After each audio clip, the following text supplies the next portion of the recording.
इस बात में तो कोई दो राय नहीं है ना कि मुल्क की जो मईशत है वो बहुत खराब है।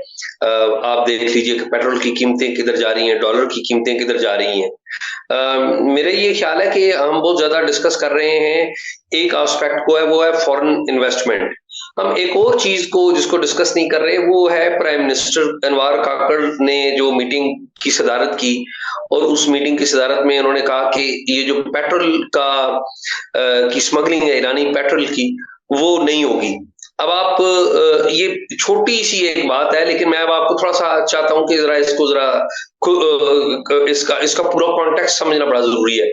और इस इजलास के तनाजर में बाद में मिलिट्री ने और मिलिट्री के मुख्तलिफ डिपार्टमेंट्स ने जो पाकिस्तान के और इदारे हैं उन्होंने इसके ऊपर फॉलो अप मीटिंग्स की हैं। ये मैं आपको मालूमात की बुनियाद के ऊपर बात कर रहा हूँ। कल भी मीटिंग्स हुई हैं, परसों भी मीटिंग्स हुई हैं।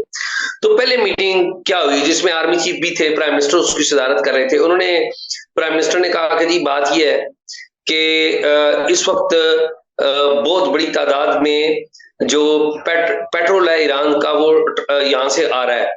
उसका बैकग्राउंड ये है कि पाकिस्तान का जो एनुअल पेट्रोल का जो बजट है, ये बिल है, वो कमोबेश है $30 बिलियन, यानी कि 30 अरब डॉलर। ठीक है, होना तो ये चाहिए था कि ये पेट्रोल की कीमत या डॉलर की कीमत की वजह से ये बिल बढ़ता, लेकिन आप देख के हैरान होंगे कि हमारा जो बिल है एनुअल बिल पेट्रोल का, वो कमोबेश 3 से 4 अरब डॉलर कम हुआ है। आप मेरी बात आप समझ रहे हैं कि होना तो ये चाहिए था कि बढ़ता पेट्रोल का खर्च, अखराजात ज्यादा बढ़ते, लेकिन वो कम हुआ। वो कम क्यों हुआ? वो कम इसलिए हुआ कि हम ईरान से स्मगल करके तेल लेके आ रहे हैं, जो कि जा रहा है इधर मुल्क के मुख्तलिफ शहरों में। ठीक है, और जो स्मगल होके तेल आ रहा है, आपको पता है कि इस वक्त तेल की जो कीमत है वो 300 क्रॉस कर रही है। ठीक है, पेट्रोल की कीमत 300 रुपए क्रॉस कर रही है, लेकिन वो जो पेट्रोल है वो आ रहा है तकरीबन 150 रुपए में। और 150 रुपए का मतलब ये है कि जो टैक्सेस हैं वो हुकूमत पाकिस्तान की जेब में जा ही नहीं रहे।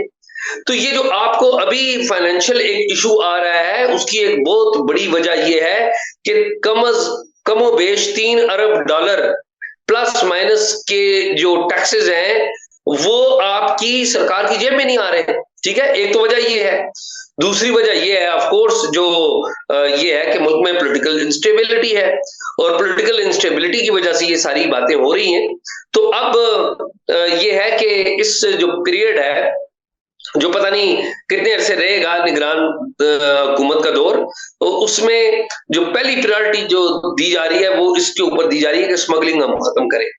तो लेट्स सी कि क्या होता है। और फिर जाहिर है आर्मी चीफ ने जो शुरू कर दी मीटिंग्स उसके ऊपर, और आप हमारे बिजनेसमैन का भी देखें, और ये बड़ा एक डायलेमा है। मैं अब आपको एक बात बताऊं, मैं नीयतों को जज नहीं करता हूं, नीयतों को नहीं जज करूंगा, लेकिन ये कितना बड़ा डायलेमा है कि हमारे जो बिजनेसमैन है वो सियासतदान उनसे मीटिंग्स करते हैं तो उनको कोई उनके इस तरह के बयान आप नहीं चलेंगे, नहीं देखेंगे।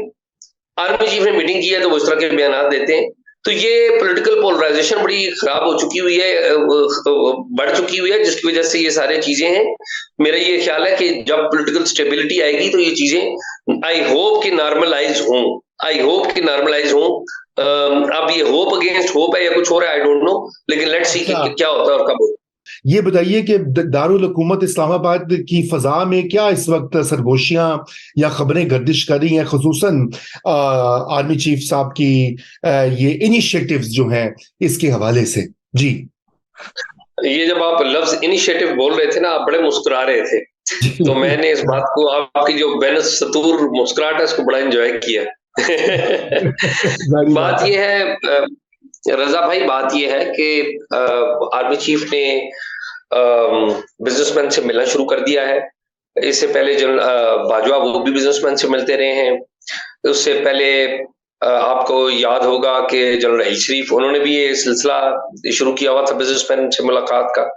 तो ये अब एक परमानेंट फीचर बन गया है। लेकिन जनरल आसिफ मुनीर साहब जो है, उन्होंने बिजनेसमैन को कुछ यकीन दहानी कराई है कि कमोबेश 50 बिलियन रुपीस जो है, बिलियन डॉलर्स जो है, वो इन्वेस्टमेंट होगी सऊदी अरेबिया, मिडिल ईस्ट के जो दोस्त मालिक हैं उनसे। तो लेट्स सी कि ये क्या होता है। लेकिन मेरे ख्याल में जो असल बात ये है कि आर्मी चीफ के हवाले से जो गुफ्तगू आई सियासी जमातों के हवाले से कि कोई भी सियासी जमात वो मुल्क से मुखलिस नहीं है, ये मेरे ख्याल में ये ऐसी बात ना होती तो ज्यादा बेहतर था। और वैसे फ्रैंकली स्पीकिंग किसी की नीयत को जज नहीं करना चाहिए, एक्शंस जो हैं वो लाउडर देन द वर्ड्स होते हैं। फ्रैंकली स्पीकिंग जो जनरल आसिम मुनीर हैं वो ज़ाहिरी तौर पे ये बिजनेसमैन से जो मुलाकातें कर रहे हैं, इन्वेस्टमेंट की बातें कर रहे हैं, ज़ाहिर है वो चाहते हैं कि पाकिस्तान में बिजनेस फ्लोरिश करे, इकॉनमी बेहतर हो, ज़ाहिर है वो भी इसी मुल्क का हिस्सा है। लेकिन एट द एंड जब आप अपना काम करते हैं जो आप जानते होते हैं तो उसमें आप बेहतर परफॉर्म करते हैं। बहरहाल आर्मी चीफ अगर दफाई अमूर के ऊपर बात करें तो उनकी बात बड़ी साहिब होगी, उनको बड़ा सुना भी जाएगा, गौर से सुना जाएगा।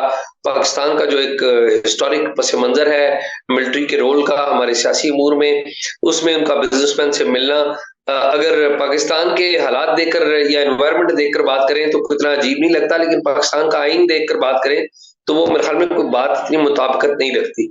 लेकिन बात यह है कि क्या किसी सियासी जमात ने जो कि कस्टोडियंस हैं इस मुल्क में जमहूरियत के, पाकिस्तान पीपल्स पार्टी के बिलावल भुट्टो जरदारी साहब वो जमहूरियत की बड़ी बात करते हैं, नवाज शरीफ साहब लंदन में बैठ के जमहूरियत की बड़ी बातें करते हैं, इमरान खान साहब तो चलो अब वो जेल में, उनसे क्या गिला करें, उनके तो हालात ही टाइट हैं, मौलाना फजल रहमान जो है वो इस्लाम के नाम इस्लामी जमहूरियत की बड़ी बातें करते हैं। क्या किसी ने किसी भी रहनुमा की तरफ से सियासी जमातों के बारे में जो रिमार्क्स आए या बिजनेसमैन की जो मीटिंग्स के बारे से जो बातें हुई, किसी ने कोई रद्द अमल दिया? तो जवाब है नो, जीरो। तो फिर आप अंदाजा लगा लें कि बाकी क्या है। अगर हाँ, लेकिन एजाज वो उसकी वो अब्दुल करीम डेडीज जो हैं उन्होंने ये भी तो कह दिया ना कि ये बयान जो है दुरुस्त नहीं रिपोर्ट किया गया। आर्मी चीफ ने जो है वो ये नहीं कहा कि कोई पार्टी मुखलिस नहीं होगा, नहीं, उन्होंने कहा कि हर पार्टी में अच्छे लोग और बुरे लोग होते हैं, जैसे बिजनेसमैन में अच्छे बिजनेसमैन बुरे बिजनेसमैन होते हैं। वजाहतें तो आना शुरू हो गई हैं, लेकिन आपकी बात बिल्कुल बजा है कि सियासी पार्टियों ने माशाल्लाह कोई सुमुम बुकमुम उन्होंने कोई जहमत भी नहीं की कि इसको कम से कम वो चैलेंज कर सकें, ऐसा इस वक्त सिचुएशन बनी हुई है। जी, तो मैं आता हूं आपकी तरफ दोबारा। हजात साहब, आपका भी मैं इस पे कमेंट दे दूं। आर्मी चीफ ने आज ये भी कहा कि बाज अनासिर जो हैं वो फौज और अवाम का जो रिश्ता है उसके ऊपर वार करने की मजमूम कोशिश कर रहे थे, जिससे समझदारी से नाकाम बना दिया।